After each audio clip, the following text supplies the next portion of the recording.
بسم اللہ الرحمن الرحیم۔ اسلامی تاریخ 4 جمادی الثانی۔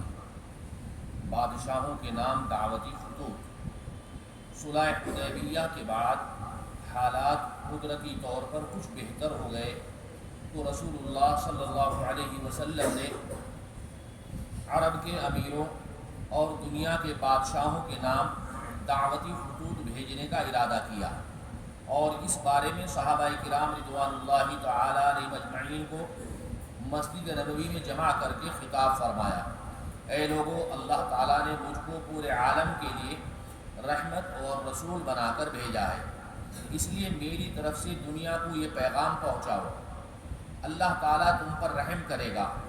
اور دیکھو، حضرت عیسیٰ علیہ السلام کے حواریوں کی طرح اختلاف نہ کرنا کہ قریب بھیجنے کو کہا تو رضامند ہو گئے، اور کہیں دور جانے کا حکم دیا تو زمین پر بوجھ بن کر بیٹھ گئے۔ آپ صلی اللہ علیہ وسلم کے جانثار صحابہ یہ حکم سنتے ہی فوراً اطاعت کے لیے تیار ہو گئے اور بطور مشورہ عرض کیا: یا رسول اللہ، یہ دنیاوی بادشاہ بغیر مہر کے کسی کے خط کو قابل اعتبار نہیں سمجھتے اور نہ اسے پڑھنے کی زحمت گوارا کرتے ہیں، اس لیے مہر لگا کر خطوط روانہ کیے جائیں۔ آپ صلی اللہ علیہ وسلم نے صحابہ کے مشورے سے مہر لگانے کے لیے چاندی کی انگوٹھی بنوائی جس پر محمد الرسول اللہ لکھا ہوا تھا۔ اس کے بعد حضور اکرم صلی اللہ علیہ وسلم نے بادشاہوں کے نام مہر بند دعوتی خطوط بھیجنے کا سلسلہ شروع فرمایا۔ حضور اکرم صلی اللہ علیہ وسلم کا معجزہ، کندھے کا اچھا ہو جانا۔ ایک غزوے میں حضرت خبیب رضی اللہ تعالیٰ عنہ بن سیاف رضی اللہ عنہ کندھے اور گردن کے بیچ میں تلوار لگی، جس کی وجہ سے وہ حصہ لٹک پڑا۔ وہ آپ صلی اللہ علیہ وسلم کے پاس آئے تو حضور اکرم صلی اللہ علیہ وسلم نے اس حصے پر اپنا لعاب مبارک، جس کو ہم تھوک کہتے ہیں، لگایا اور پھر اس کو جوڑا تو وہ چپک کر ٹھیک ہو گیا۔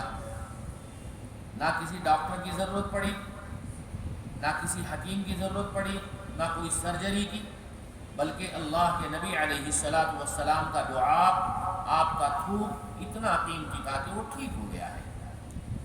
ایک فرض کے بارے میں، قضا نمازوں کی ادائیگی، رسول اللہ صلی اللہ علیہ وسلم نے فرمایا: جو کوئی نماز پڑھنا بھول گیا یا نماز کے وقت سوتا رہ گیا تو اس کا کفارہ یہ ہے کہ جب یاد آئے اسی وقت پڑھ لے۔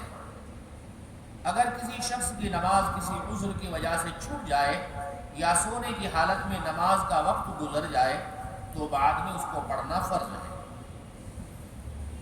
ایک سنت کے بارے میں، گھبراہٹ کے وقت کی دعا۔ رسول اللہ صلی اللہ علیہ وسلم گھبراہٹ کے وقت یہ دعا سکھاتے تھے: اعوذ بکلمات اللہ التامات من غضبہ وشر عبادہ ومن ہمزات الشیاطین ان یحضرون۔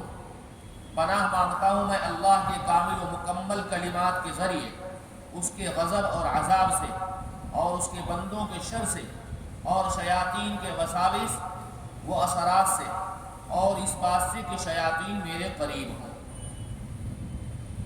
ایک اہم عمل کی فضیلت، اہل و عیال پر خرچ کرنا، اپنے بیوی بچوں پر، اپنے رشتہ داروں پر۔ رسول اللہ صلی اللہ علیہ وسلم نے فرمایا: آدمی جو کچھ اپنے اوپر، اپنی اولاد پر، بیوی، محرم اور رشتہ دار پر خرچ کرتا ہے تو اس کو صدقہ کرنے کا ثواب ملے گا۔ ایک گناہ کے بارے میں، کفر و نافرمانی کی سزا۔ قرآن میں اللہ تعالیٰ فرماتے ہیں: جو شخص منہ موڑے گا اور کفر کرے گا تو اللہ تعالیٰ اس کو بڑا عذاب دے گا، پھر ان کو ہمارے پاس آنا ہے، پھر ہمارے ذمہ اس کا حساب لینا ہے۔ دنیا کے بارے میں، مال جمع کر کے خوش ہونا۔ قرآن میں اللہ تعالیٰ فرماتے ہیں: جو شخص انتہائی حرص و لالچ سے مال جمع کرتا ہے اور پھر وہ خوشی سے اس کو بار بار گنتا ہے اور سمجھتا ہے کہ اس کا یہ مال اس کے پاس ہمیشہ رہے گا، ہرگز نہیں رہے گا، بلکہ اللہ تعالیٰ اس کو ایسی آگ میں ڈالے گا جو ہر چیز کو توڑ پھوڑ کر رکھ دے گی۔ آخرت کے بارے میں کافروں کی حالت، رسول اللہ صلی اللہ علیہ وسلم نے فرمایا کافر اپنی زبان کو 1 یا 2 فرسخ یعنی تقریباً 12 کلومیٹر تک زمین پر گھسیٹتے ہوئے چلے گا، لوگ اس کو رونتے ہوئے اس پر چلیں گے۔ کافروں کی یہ حالت ہوگی۔ طب نبوی سے علاج، آپریشن سے پھوڑے کا علاج، حضرت اسماء بنت ابی بکر رضی اللہ تعالیٰ عنہا کہتی ہیں کہ میری گردن میں ایک پھوڑا نکل آیا جس کا ذکر حضور اکرم صلی اللہ علیہ وسلم سے کیا گیا، تو آپ صلی اللہ علیہ وسلم نے فرمایا اسے کھول دو، یعنی اوپن کر دو، پھوڑ دو اور چھوڑ دو، ورنہ گوشت کھائے گا اور خون چوسے گا، یعنی اس کا خراب مادہ اگر وقت پر نہ نکالا گیا تو زخم کو اور زیادہ بڑھا کر گوشت اور خون کو بگاڑتا رہے گا۔ سبحان اللہ وبحمدہ، سبحانک اللہم وبحمدک، ونشہد ان لا الہ الا انت، نستغفرک ونتوب الیک۔ سبحان ربک رب العزة عما یصفون، وسلام علی المرسلین، والحمد للہ۔